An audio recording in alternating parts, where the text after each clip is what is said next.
He is across the 25s to the 24, and that's going to be a first down. He does go out of bounds, so the clock will stop, but it also gives 4 more downs to the Black Diamonds, and I'd expect them to.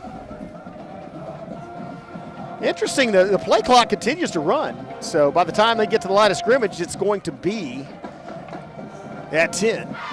And now it's just going to be a I formation, actually a power I, and there's actually a double lead play, and it winds up gain of about 5. Savages. Kyron Whitfield makes the tackle, helped up off the bottom of the pile, but not until there's about a gain of 7, 8, maybe 9. Let's see where it's marked. Let's call it a gain of 9, brings up 2nd and 1. Things looking desperate for the Savages. Absolutely have to get a stop here. Actually, absolutely have to keep the Black Diamonds out of the end zone. But still, odds are against them. Used to be an underdog on the road at Sallisaw, so let's see what happens. Again, there's that power I formation where they have 2 backs lined up in front of the tailback. And here's a first down for Sallisaw. Tackle by Medoc. Cupid still, man, Kyler Cupid has had a great game tonight. Multiple tackles, a couple of tackles for loss, at least 1 sack, and playing cleanup. But now, things looking pretty desperate for Broken Bow. As the Black Diamonds line up, 5:25 left in the game. 9 seconds on the play clock. Another power I formation. And they're going to hand it again to the tailback. He takes off and gets down inside the 10 to about the 8, tackled by Quinlan Bailey.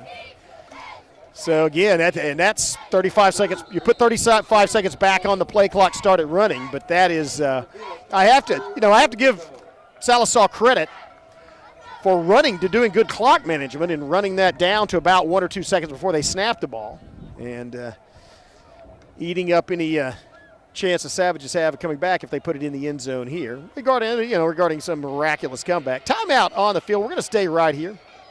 Talk about a couple of other things. I try to look for scores around the district. One interesting score: the Black Diamonds are not the only team of interest, and all due respect to the Valiant Bulldogs, but not the only team in orange and black playing tonight. The Oklahoma State Cowboys actually lead Kansas State 20-7 in the 3rd period of play. That's a Friday night NCAA game. So up there in Stillwater, the Cowboys ahead by 13 in the 3rd quarter. At the start of the 3rd quarter, anyway. And so the Black Diamonds lining back up with that power formation. And you see that what would normally be a fullback is number 64. He has to check in with the referees. That's a offensive lineman playing a fullback, and he's likely to just block. Well, they tried a hard count. Rokomo didn't bite, and so they're looking to still 10 seconds left on the play clock, so don't expect them to snap it anytime soon. Quarterback looking now, 5 seconds on the play clock. Snap.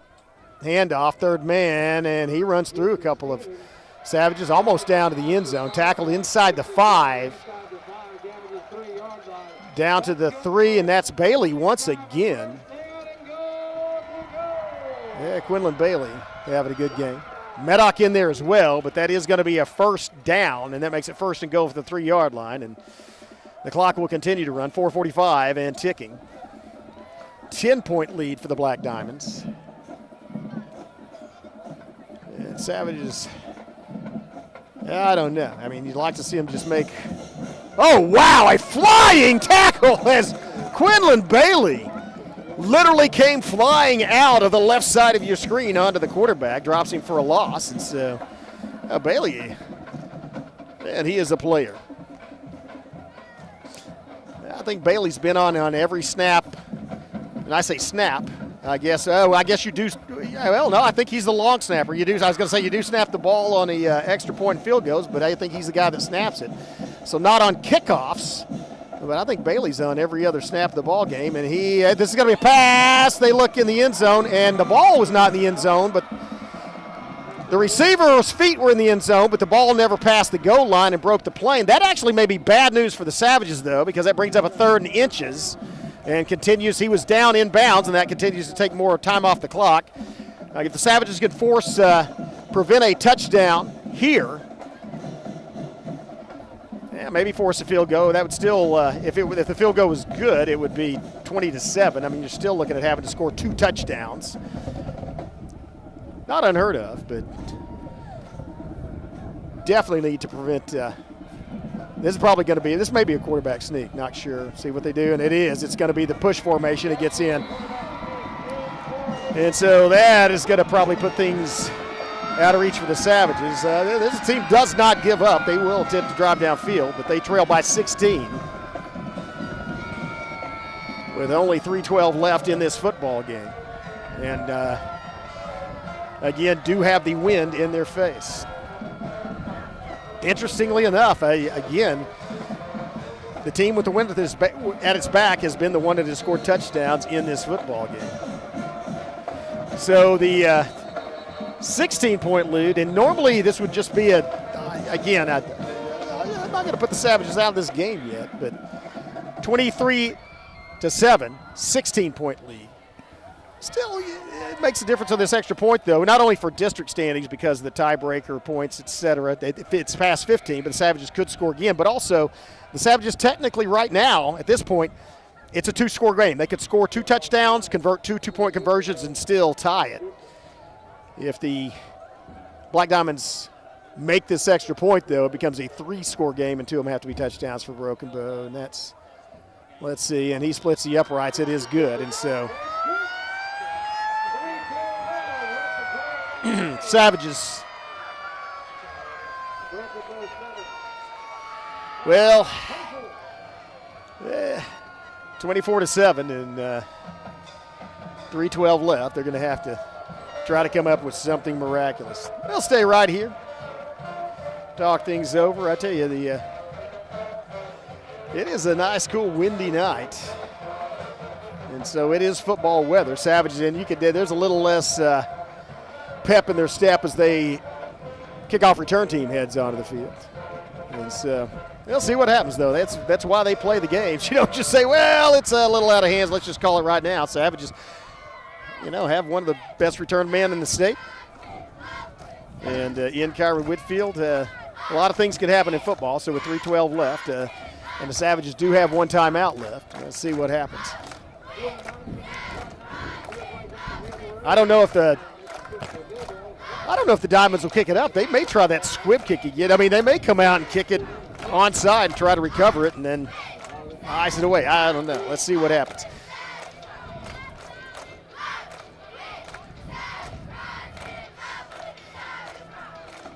Martinez sets the ball on the tee.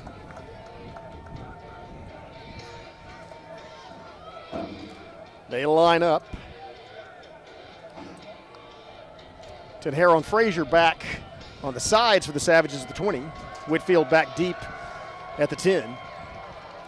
Here comes the kick, and he does kick away straight to into the end, actually out of bounds before it gets to the end zone. That'll be a penalty. Savages set up the 35-yard line. 3:12 left. And a lot of field, 65 yards between the Savages and the end zone. And I can imagine the Savages are going to come out throwing. 1 timeout left, have to score 3. So, have a 1st and 10. You see Savage offense talking things over, and Coach Ring sending him out there. So they're going to split Champagne and Whitfield out to the far side. They've got Rocky Baker and Tenhero to the near side. Bailey in the backfield with Clay. Clay throws it complete. Tenhero makes a move. Nice move. Makes another move and gets close to the 1st down. And so Tenhero on the completion gets 8 yards. There's a penalty, and that may be a face mask. Penalty thrown right at the end of the play. And it looked like there might have been a late hit or a face mask. Let's see what the flag is, and it is gonna, well, I don't know. Yeah, it is gonna be I believe unintentional face mask call, but it's enough to get the first down, move the chains. It did stop the clock at 2:52. So now the Savages have a 1st and 10 at the 48-yard line, their own 48-yard line. Line to gain is the 42 of Sallisaw. Whitfield in motion going toward the far side. It gets out, snap. Good blocking. Throw across the middle, and that is there's some contact, and it's going to be interference. Rocky Baker was coming back to the ball in the middle of the field. I think they made contact with him before the ball got there. That'd be pass interference against the Black Diamonds, and that'll give the Savages another 1st down. He was at the 40 when it occurred. See what the call is. It is going to be pass interference against the Black Diamonds, and that's going to move the ball into Diamond territory, give the Savages 4 more downs. And again, it takes very little time off the clock, as the ball is going to be placed at the 37-yard line. Savages move the ball 38 yards in about 22 seconds. 32 seconds. Not bad. It's Clay under pressure. Cannot take the sack. You have to get to the sideline. And he does, wisely. Not only to the sideline, but all the way in between the dance team, as heads up play by the sophomore quarterback. And runs 9 seconds off the clock. Does actually gain a couple of yards, but more importantly stops the clock, as the Savages don't have to use their timeout. So they get the ball to the 35-yard line. 2nd and 8 for Broken Bow, trailing by 17, 2:31 left in the game. Trip split out to the far side. Bailey in the backfield with Clay. Clay back to pass, looking, throws to the near side. Caught and out of bounds. Great route. And a nice throw where only the receiver could have caught it. That's Rocky Baker on the down and out. And stops the clock, gains more ground. That's going to bring up 3rd and about 3, or a long 2. Let's call it 3rd and 2. So nice route by Baker, nice pass by Clay, and that was a good, well-drawn play as you have trips to the far side, drawing all the attention to that side of the field. Clay actually looked them off, looking to the far side, and then turned and threw it quickly to Baker. Now Savages they're going to have, it's 4-down territory, so have 2 downs to get this. Like to get a 1st down here, though. It's Whitfield. Whitfield's trying to do some razzle-dazzle, picks up some blockers, comes back to the near side, still up, gets past the 35, all the way down inside the 35 to the 33-yard line. Let's see where he's marked down, and left a couple of Sallisaw Black Diamonds laying on the ground. Enough for the 1st down. Kyron Whitfield reversing his field, but did go down inbound. So as soon as they set up, you're supposed to wait till the ref signals before you wind the clock. Anyway, clock still running, 2:07. Play clock at 19. Savages need to get set up quickly. Time still running off the clock. 1:59, under 2 minutes left to play. Savages 1st and 10. Back to pass, looking, and has time to throw. And now Clay gets loose, and he's going to have to try to get to the boundary. There's a penalty, and that's likely going to be a hold on Broken Bow. When the quarterback scrambles that long and takes off, it's almost always holding when that flag's thrown at the line of scrimmage. Could be a legal receiver downfield, but he didn't throw the ball, so that's impossible. So that's going to be a hold called on Broken Bow, and that's going to move the ball back further. The good news for the Savages is they did stop the clock, and so it will not wind once he gets out of bounds. But the bad news is they trail by 17 points and have under 2 minutes left, so they're going to have to score quickly.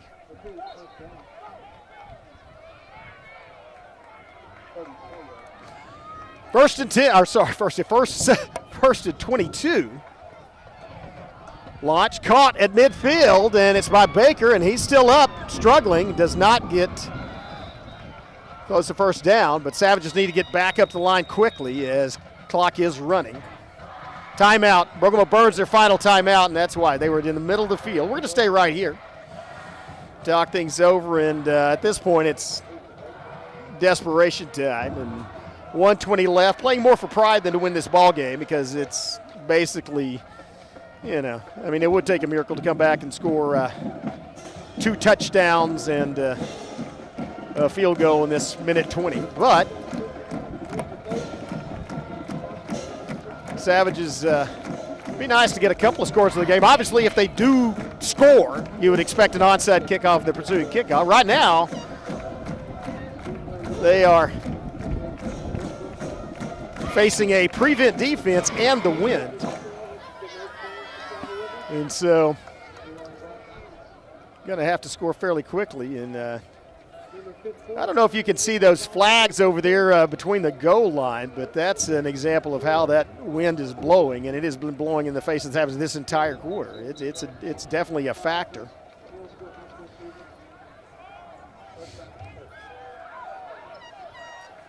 And so that's something the Savages are going to have to contend with. 2nd and 17, Clay back with Bailey. They have a couple of blockers split out. Looking under pressure. Clay again. Oh, nice spin move by Clay to avoid the sack. Gets the ball out to a receiver, and he's inside the 20 on the completion. At about the 18-17, that's going to be Whitfield. That was a great move as Clay looked like he was going to get crushed between 2 defensive linemen and spun, avoiding both of them. That was some nifty move. Under a minute left to play, though. Clock still running, so it'd be nice for Brogo to punch in the end zone. 3rd and 6. Clay back to pass, looking, and he throws it to the corner. It's in the hands and out of the hands. He actually managed to hit Tanahero on the hands, but also one of the defenders got a hand in there and knocked it out. So brings up a 4th and 6 with 47 seconds left. Savages, be nice to get a touchdown, be nice to get a first down, but I think the game is decided at this point. I will note this, you definitely want to get this touchdown, not just, for pride, but also there could be a situation where you're vying for a district position that you want to get within that 15-point deficit. So let's see what they have up their sleeve. Back to pass. It's going to be, you got to throw it. Oh, no, it's a run. And he gets enough for the first down. So that's going to move the chains, I believe. They should stop the clock long enough to move those chains. Savage offense needs to get set up, and they're going to get about 2 or 3 shots at the end zone in this final 37.8 seconds. And so now they wind the clock, 35 seconds left to play. Savages need to get set. Snap, looking, and it's going to be Clay on a naked bootleg, not a bootleg, just a run into the end zone, or not quite, run inside the 5. He paused there. Savages got to get back up. You can throw the ball and stop the clock, and they do. Spikes the ball, stops it with 13 seconds left, and so that's going to burn 2nd down. They basically have 2 plays or maybe 1. Likely to see the Savages just throwing at the end zone. If it's incomplete, it would stop the clock on the incompletion. They'd have another shot at it. If it's caught, it's a touchdown. And so Sallisaw's going to call a timeout. And we'll take a quick one as well, have a word from one of our sponsors, and come back for these final seconds of Brokobo Savage football. At McCurtain County National Bank, we are continually seeking ways to meet the changing needs of our customers. We offer a full range of services, such as free checking, online and mobile banking, as well as great rates on cabin and construction loans. We're providing results through better service while giving you a greater value for your dollar. Visit us on the web at mcnbonline.com. McCurtain County National Bank in Idabel, Broken Bow, Hochatown, and Valiant. Yeah, welcome back. 13 seconds left. And probably 1 play, maybe 2. Savage like to get it in the end zone. Let's see what they can do. That actually rhymed unintentionally.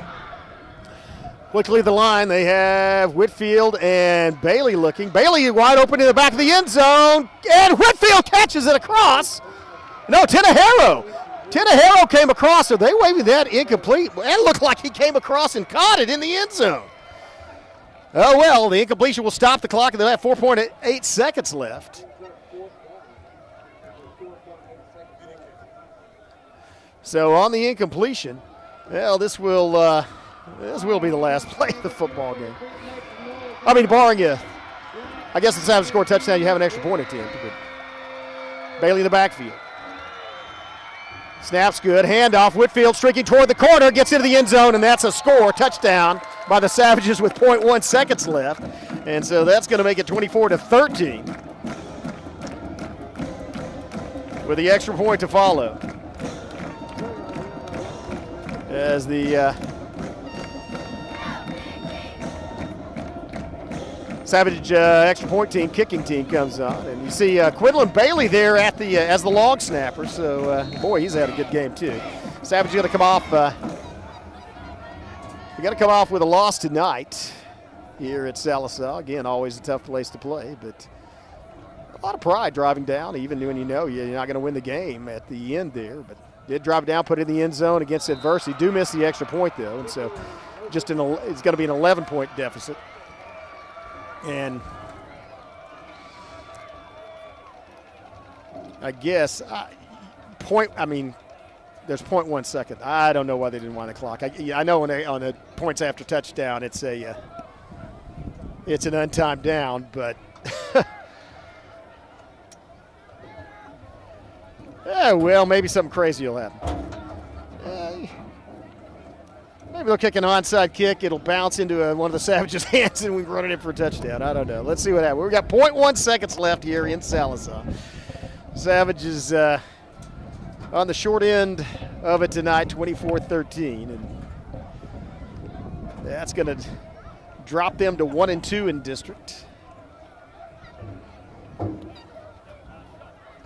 Black Diamonds is going to advance to 2-1. As Silva lines up to kick off. Again, good luck to the Savage Pride Marching Band tomorrow going to Tishomingo.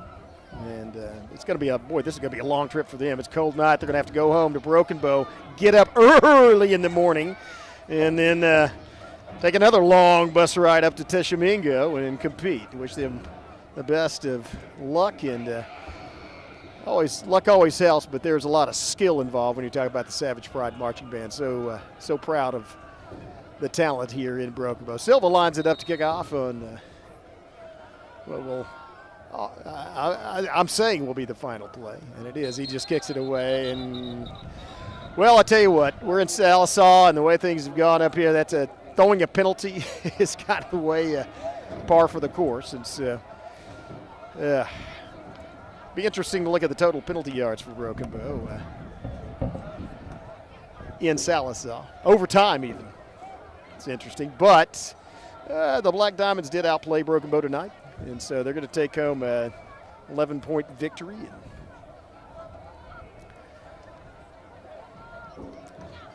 Savage is not even attempting an onside kick, just kicking away on that one. So I say they may change that. So, well, I said it was probably going to be the last play, and once again I was wrong. I'm not even taking bets on this. So now Silva's going to line it up again. And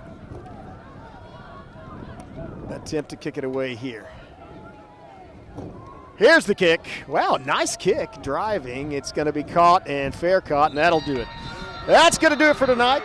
Savages score 13. Nice drive there at the end of the game, but not nearly enough as they fall to the Black Diamonds 24-13. So on behalf of Skip Cope, our producer, Miley Trent running our main camera, Shelley Copeland, publicist, and athletic director Craig Sundberg, and our school liaison, I'm Chris Chandler, saying good night, and don't forget, once a Savage, always a Savage. See you next week.